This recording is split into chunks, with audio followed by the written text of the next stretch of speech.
o y zapatas lejos, o vigas más chicas y zapatas cerca. Obviamente que cuando más chica hagas la viga y más cerca pongas la zapata, por ahí distribuís mejor las cargas, digamos, porque tampoco, todo eso depende del cálculo, digamos, o sea, si el suelo es expansivo, esos suelos que se hinchan y se rompen la casa o se contraen y se quiebra, digamos, bueno, vos ahí lo que te conviene poner es que las zapatas estén bien cargadas, se dice. Entonces, para que una zapata esté bien cargada, vos lo que tenés que hacer es ponerla más lejos, porque claro, la viga es más grande, toma más carga y lleva más carga a la... Si el suelo es arenoso y esas cosas, pones zapatas más cerca sin problema. Todo eso depende del cálculo, o sea que no hay una receta que te diga tiene que ir cada 3 metros, ni cada 4, ni 2,5. Generalmente... En nuestro caso el suelo es expansivo, ¿no? En Entre Ríos, digamos. No, es una generalización muy grande, digamos. El suelo cambia, digamos, acá en la ciudad, por ejemplo, zona María Auxiliadora es crítico, el expansivo, por ejemplo, ¿sí? Zona de la Placita San Martín es crítico de expansivo. Ahora, vas a lugares por ahí donde está la cantera 25, que ya fue una cantera que se explotó y se rellenó, ahí ya no es expansivo, por ejemplo. O vas más a San Isidro, por ejemplo, que es más brosa más cerca, no es expansivo. O bueno, si te vas para el lado afuera, de zona del hipódromo, que es toda arena, tampoco es expansivo. No es Entre Ríos así, digamos, todo. O sea, hay lugares y lugares, eso depende. Y a veces depende, en una manzana te cambia, o sea, en una manzana acá en la ciudad te cambia de una punta a la otra. Por eso es que el costo que tiene un estudio de suelo es insignificante al lado de todo lo que arriesgás con equivocarte en una casa. Lo que pasa es que nadie lo hace, pero... Ahora estoy por hacer uno yo. Y me pasaron 12.000 pesos la perforación. Ajá. A 6 metros de profundidad. Y bueno, depende de la obra, porque una vez hicimos un terreno grande, 2 perforaciones, pero se justifica, por ahí no cambia tanto, digamos, en metros. Pero no es caro, digamos, ponele que vienen de Paraná y cobran los viáticos, creo que están cobrando 16.000 pesos de viático, una cosa así. Así que entre una perforación y los viáticos sale 30.000 pesos y en una obra no es nada 30.000 pesos. 30.000 pesos y si haces dos pozos, 50 por decir, 2 perforaciones. Sí, ponele, sí. ¿Y por qué 6 metros? ¿A qué profundidad vas a fundar? ¿Cómo? ¿A qué profundidad pensás fundar, digamos? ¿Por qué 6 metros de tan honda, digamos? Y porque por lo general hacen hasta esa profundidad, 5 o 6 metros, para ver si no hay alguna napa o algo, ¿viste? Pero ellos te consultan siempre a ver qué tipo de obra, pero más o menos rondan ahí 5 o 6 metros. Pero 50.000 pesos, según la planilla del colegio, debe ser 1 metro cúbico de hormigón, con material y mano de obra. El metro está... ¿El metro cúbico de viga cuánto está? No sé, el metro cúbico de hormigón solo está a 10.000 pesos. No, pero el metro cúbico, pero vos cuando ponés mano de obra y ponés armadura en la planilla del colegio, digamos. Ahora me voy a fijar.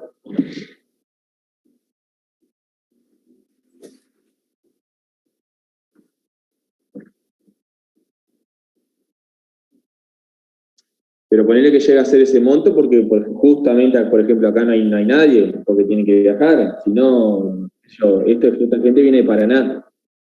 Claro, se cruza la provincia para hacer estudio de suelo, o sea, se hace, ¿cuánto? 200 y pico kilómetros a Chajarí, allá de Paraná. Y no sé cuánto hay a Paraná. No, capaz que un poco. ¿Capaz que qué? Capaz que hay un poco más. Sí, más, acá hay 280, por ejemplo. A ver, Google Maps. Pero digamos, si vos estás en Paraná, no te cobra viático, pero te cobran un poquito más el estudio de suelo. 14 creo que te cobra cada pozo. Pero ponele que tengas una obra no tan grande y bueno, decidí hacer un pozo en el medio, una perforación. O 2, para estar seguro, y son 30.000 pesos. No, por la 18, Eduardo, ahí. ¿Sí o la otra que va más allá? No, la 18, la otra que va a cobrar 127. Ah, sí, la que va por Federal. No, por eso agarro Río. No, sí, por la 127 me marca acá, 302 kilómetros por la 127 y por la 18, es lo mismo. No, por la 18, 335. Es más cerca por la 127, que va hasta Los Conquistadores y allá baja Chajarí. Ajá, pero está medio hecha mierda ahí entre los conquistadores. ¿Y Chajarí? Está medio marcada la amarilla, está medio hecha mierda. Ajá. Y la 18 más o menos estaban usando los brasileros ahora supuestamente. Ah, Porque bajan ahí hasta las 6. Bien, y ahí bajan, cortan para el lado de Tala, digamos. ajá. Y mira, el metro cúbico de viga del megón armado está 37.000 pesos casi. Bueno. Ahí está, y un estudio de suelo con 2 perforaciones, con una sola perforación te saldría eso. O sea, ¿se imaginan que eso o sea, hacer 1 metro cúbico más en una estructura o menos, ustedes ni lo piensan, digamos, lo hacen? O sea, ni le preguntan al propietario, te hago la viga 1 metro cúbico más, 1 metro cúbico menos de viga. Y es más, hasta el propietario dice, ¿por qué no te quedes corto con eso, hacerla más grande la viga? Que yo, pero estudio suelo, así algún estudio suelo, te dice, ¿para qué vas a hacer estudio suelo? Es así, digamos, ¿no? O sea, y estamos hablando allá en Chajarí, digamos, que no hay una empresa que haga ahí, digamos. Acá en Concepción no sé cómo estará, digamos, pero la verdad que no sé, pero también es posible hacerlo, digamos. Y la vez pasada yo había estado en un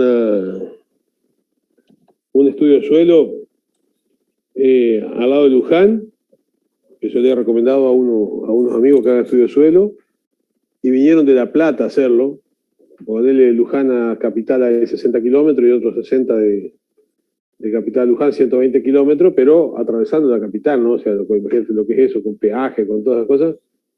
Y era realmente un precio insignificante, le habían cobrado 3 pozos, digamos, hace 2 años atrás, pero antes de la pandemia, justito, pero a plata de hoy, digamos, era más o menos eso que dice Alejandro, o menos, digamos. Lo que pasa es que en Buenos Aires hay mucha competencia, ¿no? Y entonces te cobran re barato.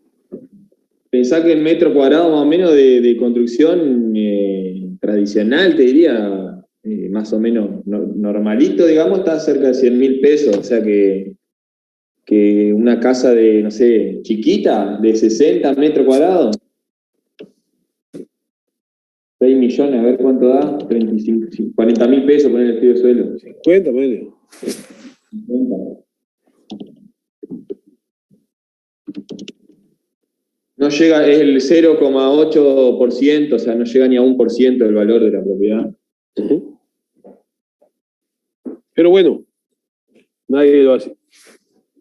Eso es un problema, digamos, de cultura, digamos. Una obra más grande, o sea, yo calculé con el valor de una casita de 60 metros cuadrados. Imagínate una casa ya de 200, no te das ni cuenta, digamos. No, claro, 60 metros cuadrados, una casita chiquita, ¿no? Claro, ¿Qué vas a hacer ahí? ¿Qué vas a hacer en esa obra? y esta es una casa bastante grande, de 2 plantas, pero tiene como 340 metros cuadrados. Y aparte coordinamos con otra más que tiene 220 por ahí. Y todo el biótico medio.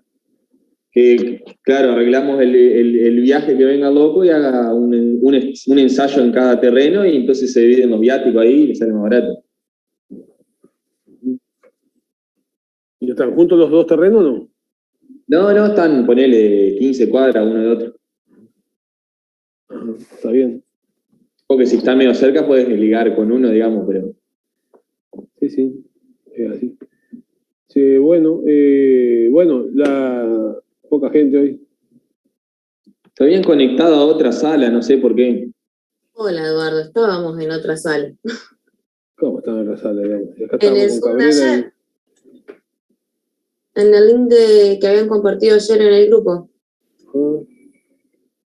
Porque yo tengo armadas las reuniones. Lo que pasa es que con ustedes tengo algún, no tengo que arreglarlo para el año que viene, hay algún inconveniente, porque yo los tengo programadas a las salas, a las reuniones, y por ejemplo en el caso de Civil 2, que tienen cuenta institucional, digamos, cualquiera de los docentes puede abrir la sala, digamos, siempre la misma, o sea, y cualquiera puede ser el anfitrión, digamos, entonces, pero cuando yo lo quise hacer con ustedes, ninguno tiene cuenta institucional de ustedes, así que no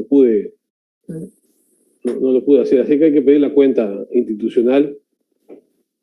Así abrimos siempre una sala, dejás programada a principio de año y el que primero que se conecta abre ahí y entra. Pero hay que hacer la cuenta institucional y bueno, y tenerla, porque si no, no lo puedo cargar. Yo intenté, lo pude hacer en Civil 2, pero no acá.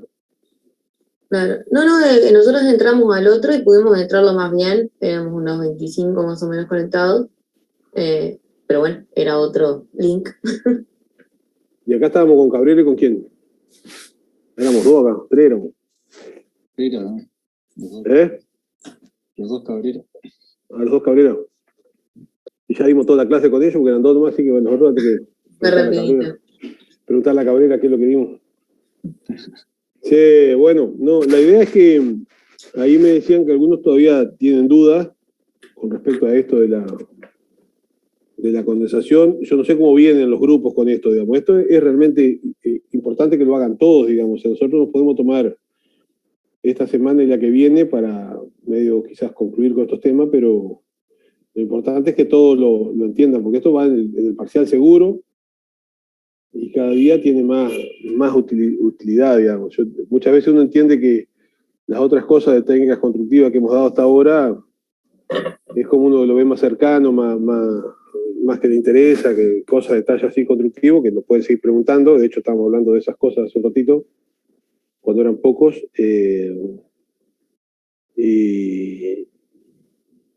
Y eso lo pueden preguntar en cualquier momento durante el periodo de clase y después pueden seguir preguntando si quieren. Pero esto que de la condensación y las condiciones hidrotérmicas de los muros es realmente importante para lo que se viene, todo este tema de la certificación energética de las viviendas y todas esas cosas, que termina siendo bastante más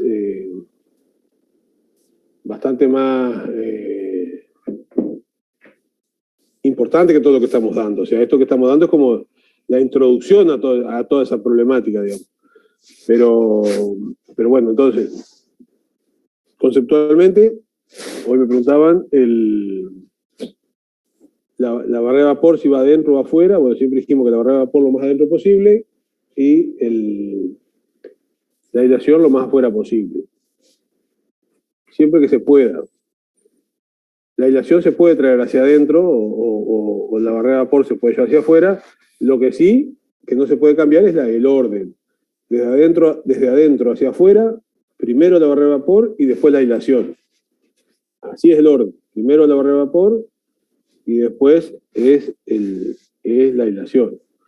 Ojo que en el parcial puede decir de afuera hacia adentro, primero la aislación y después la barrera de vapor. O sea, esa es una obviedad, digamos. Primero, si le hacemos esa pregunta, fíjense de dónde estamos diciendo primero y después, digamos, si le preguntamos, la barrera de vapor va, ¿cuál sería el sentido correcto? Mirando de afuera hacia adentro, desde el exterior hacia el interior, primero la barrera de vapor y segundo la aislación. No, ahí está mal, falso. ¿Tá? Cualquiera de las dos puede estar un verdadero falso, pero es fácil acordarse, digamos, ¿no? El vapor, para que se convierta en agua líquida, se tiene que enfriar. Entonces, la barrera de vapor, lo que ataja el vapor, tiene que estar en un lugar caliente. Eso es lo que nos tiene que servir a nosotros como regla para acordarnos. O sea, y en invierno es cuando producen las condensaciones, ¿cómo es? El frío está afuera y el calor está adentro. Yo en alguna exposición, alguna vez, escuché un arquitecto, digamos, que era bastante especialista en el tema, que había tenido que poner 2 barreras de vapor. Porque para asegurarse, era un hotel en el delta, del delta del Tigre bonaerense, por ahí, digamos, porque el ambiente es extremadamente húmedo y cuando uno ponía, que en los hoteles muchas veces pone el aire acondicionado a todo lo que pueden, digamos, y ponía el aire acondicionado, por ejemplo, a 20 grados o un poco menos, se llegaba a condensar la humedad afuera en los muros, lo cual no es normal que eso suceda, solamente se produce por una situación abusiva del uso de aire acondicionado, que es posible que lo hagan, digamos, en esos lugares así donde común y todas esas cosas, podría darse. Yo lo escuché solo una vez y no es lo que recomiendan las normas, por ejemplo, pero si usted quiere estar seguro, también lo podrían verificar. En general, se produce condensación en el invierno, y se produce cuando el vapor de la casa interior encuentra una superficie fría. Entonces nosotros, para que el vapor no encuentre una superficie fría, lo que hacemos, le ponemos una barrera a ese vapor. Y esa barrera tiene que estar siempre caliente. Caliente, decimos, o sea, con la temperatura interior. Eso es lo conceptual. Entonces, ¿dónde va la barrera de vapor? Del lado caliente. La aislación del lado frío. Y bueno, entonces, así, por alguna pregunta de esa no es que pueda haber en el parcial, sino que va a haber una pregunta de esa del parcial. Bueno, ¿por qué se condensa el vapor de agua? Bueno, el vapor de agua se condensa. ¿Dónde quedó esa pantalla de diario Clarín abierta, no? No tiene nada que ver con la materia.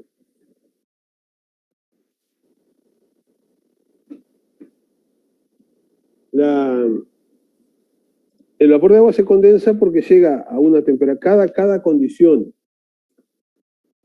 de humedad relativa ambiente y temperatura tiene una capacidad de tener vapor de agua en el ambiente en forma de vapor, que se mide en humedad relativa. O sea, la humedad relativa, cuando uno dice del 100%, quiere decir que el aire en esas condiciones de humedad y temperatura no puede tener más que lo que tiene de vapor de agua en forma de vapor. Si uno incorpora 1 gramo más de vapor de agua, para que este quede en forma de vapor, 1 gramo se tiene que pasar a forma líquida. Y eso es así. Entonces, ahí se dice que el aire está saturado de vapor de agua, está completo. Pero, más allá de eso, con cualquier relación de cualquier contenido de humedad relativa, todos los parámetros de temperatura y humedad relativa tienen una condición de temperatura que hace que el vapor pase a forma de líquido. Y eso es lo que dijimos que es la condensación. Cuando nosotros decíamos tenemos una superficie fría, como por ejemplo una lata o una botella de alguna bebida que sacamos de la heladera fría y la ponemos en el ambiente que estamos ahora, que puede estar agradable, podemos tener 20 grados de temperatura y 65% de humedad un día como hoy, seco, igual se va a condensar, porque la temperatura estará en 2 grados, 3 grados, 4 grados, que se condensa. Bueno, eso que le pasa al aire, digamos, que se condensa en una superficie fría debido a una situación particular de sacar algo de la heladera, pasa naturalmente cuando estamos en invierno y afuera está una temperatura parecida a la de una heladera, digamos. O sea, dijimos que la temperatura exterior para nuestra zona andaba entre los 2 y los 3 grados. Entonces, es bastante más frío que la temperatura normal de una heladera. Entonces, sí, la humedad, y aparte a eso tenemos que sumarle que las condiciones de humedad relativa ambiente del invierno generalmente son más altas que en verano. Es muy factible, digamos, de que el aire en contacto con la superficie fría se condense. Lo que vemos siempre cuando decimos que se empañaron los vidrios, por ejemplo, así están las ventanas, los vidrios están empañados, lo que pasó ahí es que el aire interior se encuentra con esa superficie fría que está por debajo del punto de rocío, la temperatura de rocío, que es la temperatura a la cual se condensa eso, y entonces se condensa. Lo que pasa que, como dijimos, cuando eso sucede en el vidrio, no genera mayor problema que esa incomodidad de tener que secar esa humedad ahí. El problema es cuando eso se produce en el muro, porque el muro absorbe esa humedad y puede desarrollar presencia de hongos. Y esos hongos hay gente que es alérgica, gente que le afecta, digamos, y aparte de ser, los hongos negros, aparte de ser estéticamente feos, generan esos problemas. Más allá de otro problema es que cuando nosotros calculamos el K del muro o la resistencia térmica total del muro, estamos suponiendo que los materiales están secos. Y entonces, si el muro se humedece, la resistencia del muro baja y el K aumenta y entonces se arma el caos total. O sea que no tenemos que permitir que el agua se condense en el muro. Esa condensación en el muro puede ser superficial, cuando sería lo que le pasa al vidrio, por ejemplo. Uno cuando se condensa, no es que está condensando adentro del vidrio, sino que está condensándose en la superficie del vidrio. Eso, si se condensaría en la superficie del muro, se llama condensación superficial. Pero por ahí, la capa superficial del muro, o sea, la parte interior, la pintura del muro, está suficientemente caliente para que no se condense, pero no es impermeable al vapor de agua. Los materiales de construcción normal son permeables al vapor de agua. Entonces el vapor de agua empieza a transitar, a meterse por los poros hacia dentro del muro, y en algún momento, como vimos, el muro está más caliente adentro y más frío afuera. Encuentra un punto donde puede condensarse y se condensa ahí adentro del muro. Eso se llama condensación intersticial. Nosotros no podemos tolerar ni la superficial ni la intersticial. Ninguna de las dos es aceptable. Entonces, por un lado, cuando completábamos esta planilla, nosotros tratábamos de encontrar a la primera parte de la planilla la resistencia térmica total del muro o su inversa, que es el K. Eso nos da una información importante para hacer, por ejemplo, un balance térmico, o ahora que se viene la certificación, decir, bueno, el K es no suficientemente bajo como para hacer nivel de aislamiento A, B o C, como viene en la norma, y todas esas cosas, digamos, nos da esa parte. Entonces, esa parte nos sirve a nosotros para darnos las características térmicas del muro, y entonces, por un lado, calcular lo que ustedes calculan en interacción termomecánica, y por otro lado, encontrar un K lo suficientemente bajo como para que eso ya tenga asociado una resistencia relativamente alta de resistencia térmica al muro, con lo cual me asegura ciertas condiciones de confort con mínimo consumo energético. O sea, cuanto más alta la resistencia, mejor voy a poder independizar el ambiente, condiciones térmicas del ambiente interior con el exterior. Es lo que yo quiero, digamos. O sea, yo quiero que cuando hace frío afuera haga calor adentro y cuando hace calor afuera haga fresco adentro. Entonces, la única forma de lograrlo es teniendo una muy buena resistencia térmica en el muro o un K muy bajo. Para eso nos sirve esa primera parte. La segunda parte nos sirve para verificar estas otras cosas. O sea, yo no puedo tolerar de que en mi muro haya condensación, o riesgo de condensación al menos, porque eso genera problemas de salud, como dijimos para algunas personas, de proliferación de hongos y de afectación del valor K, porque si el muro se moja, todo el K que calculé en la primera parte se va al diablo, no sirve más, digamos, porque lo calculamos para materiales que están secos. Entonces, esas son las dos partes de la tabla, y eso se aplica, bueno, ahora nosotros estamos haciendo muros, después lo vamos a aplicar a lo que pasa en el cielo raso, en el techo, y bueno, después digamos, nosotros vimos que para lograr un mejor K tenemos que poner mucha aislación. Esa aislación puede ser por materiales aislantes, por la incorporación de lanas de vidrio. Después hay técnicas, digamos, técnicas pasivas de regulación de la temperatura o de las condiciones de habitabilidad interna, que por ejemplo, si yo quiero disminuir el calor en verano, ¿de qué forma se le ocurre que pasivamente yo podría hacerlo en una vivienda? Pasivamente quiere decir que se hace solo, que no tenemos que estar nosotros prendiendo un aire acondicionado o prendiendo un calefactor o cosas así, digamos.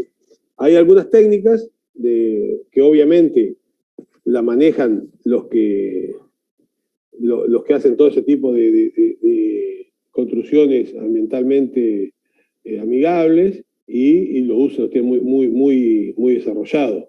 Pero ¿cómo se les parece a ustedes que yo podría pasivamente bajar la temperatura de una casa o mejorar un poco el tema de temperatura de una casa sin ningún elemento extraño, digamos, sin ningún elemento de consumo energético?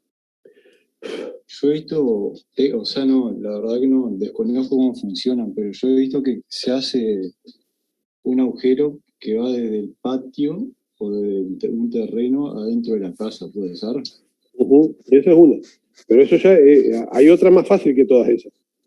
Lo de los árboles, Eduardo. Eso. Levantando las paredes, ¿funciona también? Con paredes más altas para que el calor haciendo.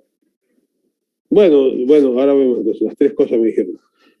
Vamos a tratar de explicar. La más fácil es plantar árboles. O sea, si ustedes cuando en verano tienen calor, se sientan a la sombra. Entonces, yo pongo la casa a la sombra de algún árbol, obviamente que mejoro esas cosas. Eso no se puede calcular. O sea, uno puede inferir alguna cosa, pero no puedo calcular cuánto me ayuda el árbol. Pero que me ayuda, me ayuda. Entonces, cuando uno planta árboles, en general tiene que plantar del lado del norte y del lado del oeste, digamos que en el hemisferio sur, por lo menos, digamos, que es donde vive el sol, y lo ideal es que el árbol sea de hojas caducas, digamos, cuando llega el otoño, las hojas se caigan, y en el invierno sí que me pegue el sol, digamos, no queda la casa de sombra, esas cuestiones, digamos, son pasivas. La otra que dijo el compañero, las casas altas, las casas antiguas, las casas altas, ¿eso es lo que vos me decías con respecto a los muros altos? Sí, eso me refería. Bueno, si ustedes se fijan, las casas viejas, eso tenían un sistema de control de temperatura relativamente, era pasivo. Las casas antes tenían las aberturas no muy anchas, pero muy altas. Y generalmente en la parte alta tenían una banderola. O sea que era tienen todavía las casas esas, digamos, como una ventana que es rebatible y que se abre generalmente de arriba. ¿Eso era por qué? Porque por convección el aire caliente sube y uno haciendo esas aberturas en forma alargada hacia arriba, uno podía abrir ese hueco hacia arriba y lograr cierta ventilación, hacer que el aire caliente que estaba arriba se vaya hacia afuera y que por las filtraciones que ustedes vieron que tienen las aberturas, que tienen las puertas abajo, todas esas cosas, se renueve el aire interior y de esa forma lograr cierta climatización un poco favorable de forma completamente pasiva. Eso con las construcciones nuevas y la tecnología se dejó de usar y ustedes se fijan que ahora se hacen viviendas bajas con aberturas apaisadas y con doble vidrio y muchos paños fijos y todas esas cosas, o sea que no cumplen ninguno de esos conceptos pasivos de antes. Ahora lo que se logra es un factor K, digamos, por otras cuestiones, digamos, por romper los puentes térmicos en esas aberturas, por tener doble vidrio, por tener mucha aislación, pero no por hacer una vivienda alta, costosa y con aberturas alargadas en vertical. Esa es otra forma. La otra forma que decía el compañero que él ha visto o ha sabido que hacen un pozo en el patio y lo vinculan con la casa adentro. Bueno, eso tiene un nombre que yo no me acuerdo cómo se llama, que es un método de climatización pasivo, que acá en la facultad tenemos un docente que va a ser profesor de ustedes, que generalmente nosotros lo convocábamos, quizás podamos invitarlo, no sé cómo estará ahora con el tema de la pandemia, el año pasado no lo invitamos, que es el ingeniero Rafo, que les va a dar a ustedes ingeniería sanitaria, me parece, o instalaciones sanitarias. ¿Cuál de las dos? Instalaciones sanitarias, ¿no? Rafo. Instalaciones, sí. Les va a dar instalaciones sanitarias, que él es una persona, digamos, que está muy, muy comprometida con el tema ambiental, digamos, sabe un montón, y esas cosas. Entonces ha usado su casa como experimento, digamos. Entonces, más allá, digamos, de que es bastante experimental la casa y que por ahí yo no concuerde con alguna de las cosas que él ha hecho en su casa, es muy interesante la propuesta, porque él trató, digamos, no solo de hacerla térmicamente por ahí amigable, sino que también trató de que la huella de carbono y la huella de agua de su construcción sea baja.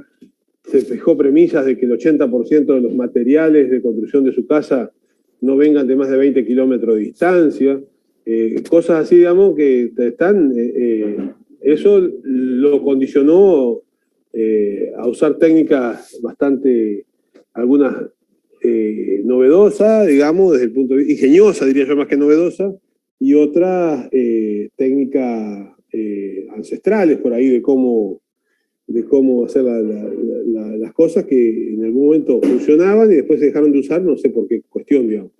Bueno, entonces él, una de las cosas que hizo, como vive en una zona rural o semirural, hizo un canal como de 50 metros de largo y 1,5 metros de profundidad, el cual a ese canal puso, les digo aproximadamente lo que hizo, vamos a ver si podemos, quizás lo convocamos para la clase que viene o alguna otra que nos cuente un poco, si tiene tiempo, ganas y puede. A ese canal de 1,5 metros de profundidad, una cosa así, 1 metro, 1,5 metros, le puso ladrillos huecos a modo de conducto, o sea, puso uno a continuación del otro, pero no con mezcla, sino para tratar de que el aire circule, y eso desemboca dentro de su casa.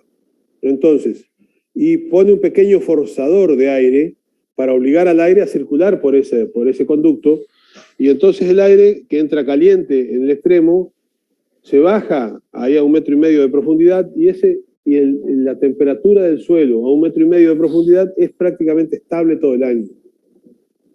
Entonces, en verano ese aire se enfría ahí abajo, y cuando sale adentro de la casa está fresco el aire, y en invierno ese aire que entra por ahí, como el suelo está más o menos estable, está medio caliente, el aire se calienta y cuando entra a la casa está a una temperatura un poco mejor. Obviamente que él tiene que hacer control de humedad, digamos, que tiene ventilaciones cruzadas, tiene un montón de cosas, usó un montón de técnicas, mucha aislación, hizo la casa, imagínense que para usar materiales que provengan el 80%, los valores que le doy son aproximados, pero que el 80% provenga no más de 40 kilómetros, las paredes son de adobe, o sea, el adobe es una tierra, un barro, digamos, seco, digamos, que se hizo en forma de ladrillo y lo fue pegando con barro, digamos, o sea, todas técnicas de tipo. El cielo raso, la aislación fue con botellas de tipo gaseosa vacías, digamos, un techo muy grueso, digamos, tiene 50 centímetros de techo, pero bueno, él lo tiene muy estudiado, digamos, ha hecho un registro de temperatura y humedad a lo largo de varios años, digamos, está muy estudiado. Esas cosas son lo que decía el compañero ahí de la zanja, yo creo que se llama, no sé si no es canadiense, algo de pozo canadiense o algo así, ese método. Así que, bueno, eso le podremos decir a Rafa si quiere darnos alguna charla de la clase que viene, lo voy a convocar. Así que esas son las cosas pasivas. Esas cosas pasivas muchas veces son experimentales, pero funcionan, pero obviamente que eso funciona en el campo, o sea, no puede hacer una casa en la ciudad, o sea, cortar una calle por el medio para después salir a la plaza ya con una boca que entra ahí, no se puede, en la ciudad esas cosas no se pueden hacer, pero bueno, sí hay técnicas, digamos, o sea, si yo tengo ventanas hacia el norte, puedo hacerle aleros. Los aleros me sirven porque me protegen del sol en el verano, porque el sol viene mucho más arriba y me pega, el sol pasa por abajo del alero en invierno, digamos, esas cosas son, aparte del alero me genera que el muro mío esté seco siempre, que no se moje con la humedad, con la lluvia. Todas esas cosas hacen que mejore las condiciones del muro, y obviamente que son favorables y que hay que tratar de incorporarlas en el diseño si se puede. Si no se puede, habrá que caer a la aislación. Nunca es demasiado. Cuanto más aislación le pongan, mejor va a ser. O sea, si uno puede poner 5 centímetros de aislación es muy bueno. Si puede poner 10 es mejor, y si puede poner 15 es mucho mejor, y si podría poner 20, le pone 20, digamos. O sea, eso nunca está de más, digamos, porque eso me baja el K, me aumenta la resistencia y es favorable. No sé si alguno tiene alguna pregunta sobre todo esto. Lo importante es que ustedes ahora calculen todos esos muros, ya sea la parte térmica, que ya creo que lo tienen casi todos hechos, y ahora la parte de humedad, y vean la diferencia que hay, por ejemplo, en alguno industrializado con la barrera de vapor y sin la barrera de vapor. Eso es importante que lo hagan, y bueno, en eso tenemos que tomar nuestra clase para hacerlo, para terminarlo, y la clase que viene empezar a ver lo que pasaría con los cielos rasos y todas esas cosas. No sé si hay preguntas. Si no hay preguntas, lo que hay que hacer es trabajar en esto, avanzar, avanzar y avanzar, porque se viene fin de año y después tienen mucho... ¿Cómo están con los trabajos prácticos, Alexander? Mirá, hasta muro portante me entregaron 2 grupos míos, o sea que estaba faltando que entreguen muro portante y el de fundaciones, o sea que vienen atrasado un trabajo. No sé cómo están los otros chicos, pero... Ese es el más avanzado de todos, los grupos. Sí. O sea que venimos medio atrasados en general. Ponele que este falta porque este trabajo es largo, le decía yo. Hay que agregar toda la parte de muro y después la parte de techos, pero por lo menos ya tendrían que tener entregado muro portante y fundación. Estar ahí. Porque si no se le va a juntar con este. Bueno, sí, entonces, Sí. yo diría que tienen que usar estas horas acá para avanzar en eso, porque si no están fritos, no llegan. Ustedes recuerden, digamos, que pues, la condición de promoción, la primera es tener todos los trabajos prácticos presentados y aprobados. Después, si tienen 7 o 6, 50 o 8, 50 o 10 o con los parciales, esa es una circunstancia, digamos, porque tienen recuperatorio. En general, si hicieron los trabajos prácticos, lo parcial no es complicado, lo pueden hacer ahora. Si no tienen si les falta un trabajo práctico, no promocionan el grupo directamente. O sea, eso está claro desde el primer día de clase y no se deja de estar. Por eso es que nosotros le dejamos clases así, digamos, de actividades prácticas que tienen que hacerlas. Y bueno, así que un día como hoy que tenemos que calcular, tiene que aprovechar a calcular y aprovechar a preguntar, porque si lo dicen no lo hago ahora, me pongo a mirar el partido de River, que sé que era jugar River, y después mañana cuando empezamos a hacer, me atraco a los 30 segundos, y perdí todo el día, digamos. Entonces eso nos tendría que pasar. Calculo yo que alguno tiene que haber planteado algún muro industrializado, algún muro en seco. ¿Ayer qué vieron ayer, Alexander? Y ayer vimos, un compañero mostró un cálculo que hizo del muro reacondicionado, digamos, que hizo una pequeña modificación ahí con la parte de revoques. Y después hicieron una consulta del cálculo de pilotines. O sea, ahí volvimos para atrás, pero como estando en clase pueden preguntar de muro y si tienen alguna duda colgada del otro se puede... Sí, lo que sea, claro, lo que sea pueden preguntar. Sí, pues por ahí mandan un WhatsApp, digamos, muy personal y quizás es difícil explicarle por WhatsApp, por mensaje, y en vez de aprovechar ahora. Aparte ahora, si tienen una duda, les puede servir para todo.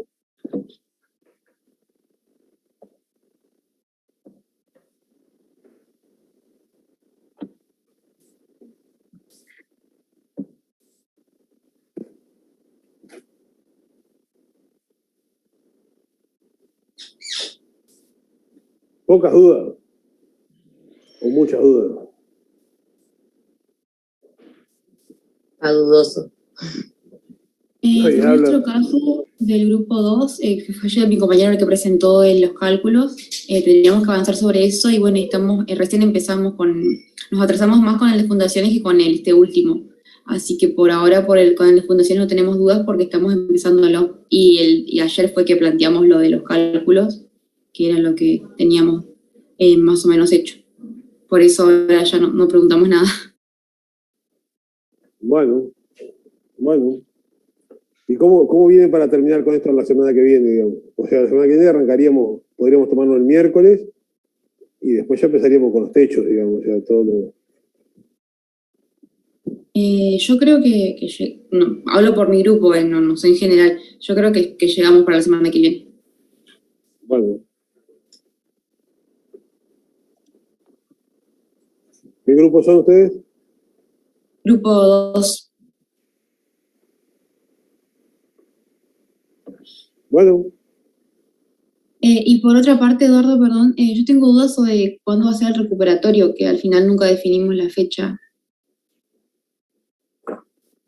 Bueno, Estoy ajustando las notas todavía. Sí, perdón. No hay problema. Porque empecé hace un rato y tenía 18 que recuperaban y ahora son 15 y puede que alguno más pase a promoción.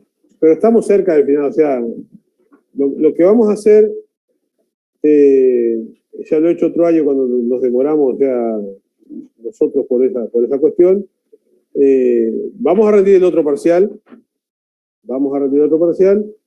y vamos a ver, digamos, ahí si a alguno le hace falta recuperar el primero, porque tiene que recuperar los dos, recupera, y si no, a menos que haya un 3, un 2, una cosa así, que sí, te va a tener que recuperar. Pero si alguno tiene un 6, por ejemplo, el segundo parcial se saca un 8, un 9, digamos, le damos por... Sí, eso estaba mirando, hay muchos con entre 5 y 6 que te iba a proponer eso, y después tenemos otra franja entre 4 y 5. Bueno, entre 4 y 5 sí van a recuperar, digamos. Ya les diría que van a recuperar. Entre 5 y 6, vemos cómo les va en el segundo parcial y ahí lo resolvemos, digamos. Ahí lo resolvemos si hace falta, porque ya nos quedan 3 semanas de clase, después de esta creo 4, digamos, una es el parcial, o sea que estamos ahí. Mucho tema nuevo, más que esto no va a haber, o sea, puede haber, ahora vamos a ver cubierta, y capaz que vemos el último tema que sería coeficientes de aporte, que es interesante eso. No sé qué otra cosa nos estaría faltando, Alexander, ese revestimiento con coeficiente de aporte. La parte de aberturas, ¿no la ven más? Sí, abertura sí la veíamos, sí, pero no sé cómo andar ahí con la abertura.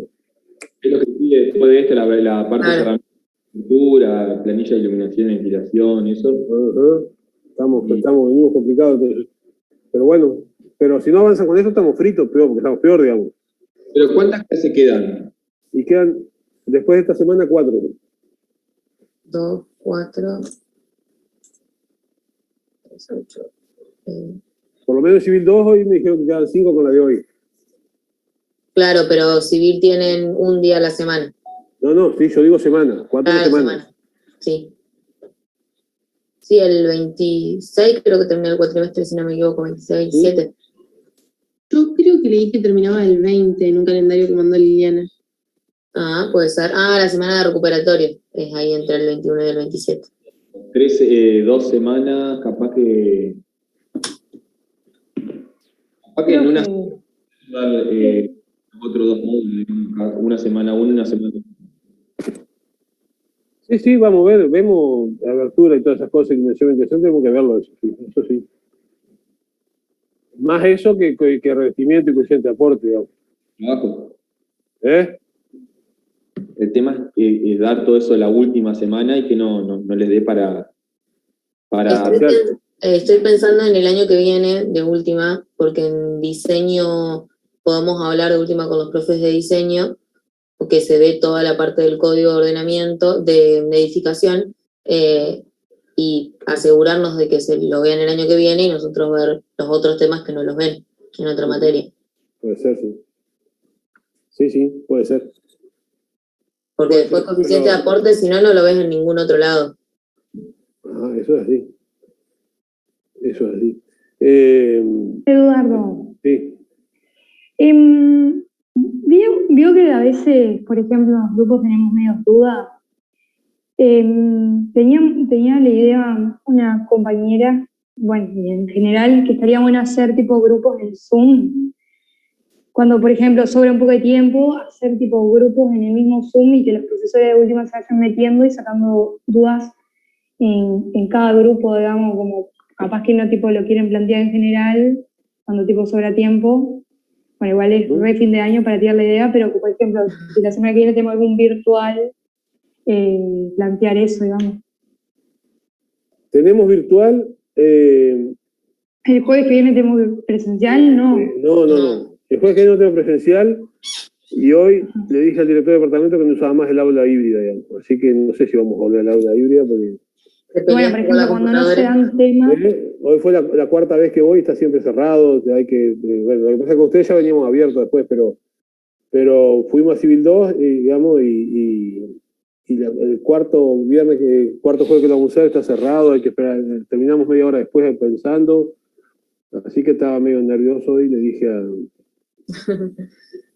traduzcan la palabra nervioso de la traducción que ustedes quieran. Le dije que no usábamos el aula virtual, pero el híbrida. Así que bueno, pero no importa, hacemos sí, eso se puede hacer, grupos acá y dividirnos y ir entrando a salvar dudas. Lo que pasa que por ahí, si las dudas se plantean en general, sirve más a todos, pero si alguno se anima y se anima más en grupo, está bien. Lo implementamos. Porque, ya les digo, si a nosotros clases así, digamos, de temas nuevos, sería ese de iluminación y ventilación, después el de revestimiento, que ahí es donde entra coeficientes de aporte, y esos serían los temas que faltan, Alexander. ¿O algo más nos está faltando?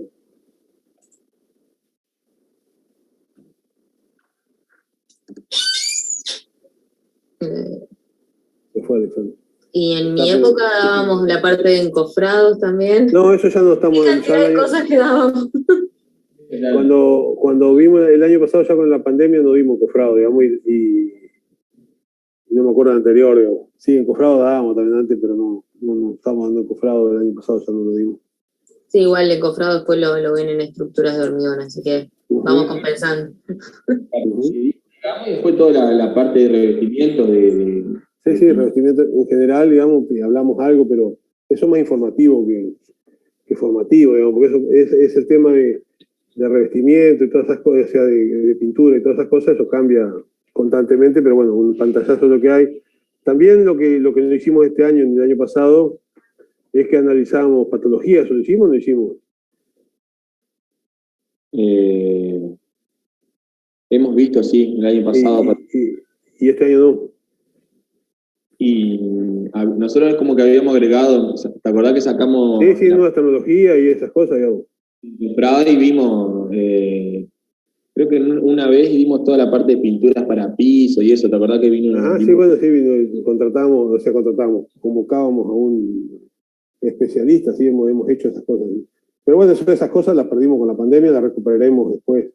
Pero bueno, es lo que hemos podido hacer, digamos, en esto, con esta metodología, por varios motivos, digamos, o sea, no, desde el punto de vista docente no es tan motivante como estar cara a cara, y bueno, entonces por ahí es más frío, menos participativo para ustedes, entonces se complica un poco.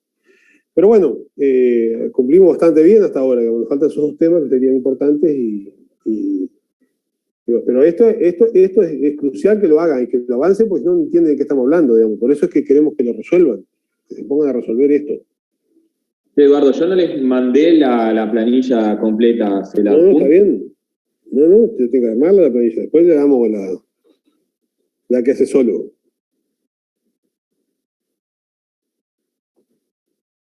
No, porque si le damos la planilla que no sabe lo que es la operatoria, y el parcial en general va a ser la planilla media armada y usted tiene que resolver. O sea, si se las damos ahora, más de uno va a usar la planilla como está, digamos, no saber cuál es la operación que hay que hacer no va a poder resolver el parcial. El parcial va a ser la planilla esa que les mostramos que está completa, con alguna columna borrada que ustedes deberán completar sabiendo qué es lo que hay que hacer, digamos. Por eso es que tienen que hacer la planilla completa ahora ustedes, digamos, porque nosotros no es que le vamos a sacar la última columna, le podemos sacar cualquiera de las columnas. Usted tiene que completar eso para que funcione, o completar 2 o 3 columnas. Entonces tienen que saber hacer la planilla, digamos.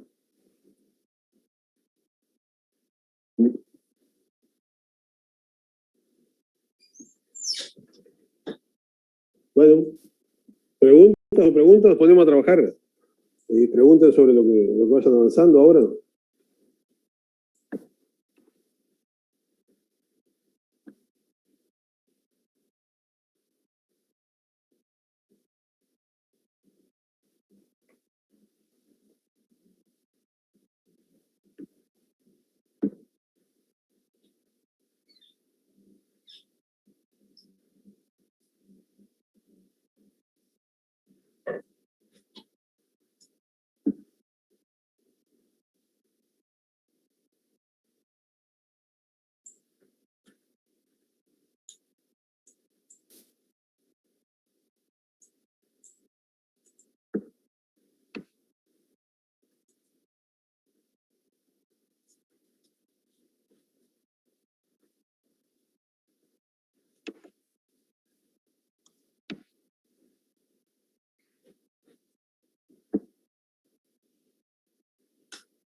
Sí, sí, decime.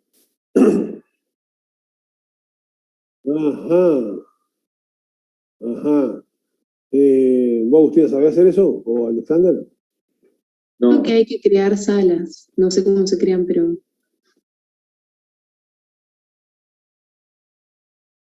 A ver. Acá abajo. Ah. Dejo de compartir entonces.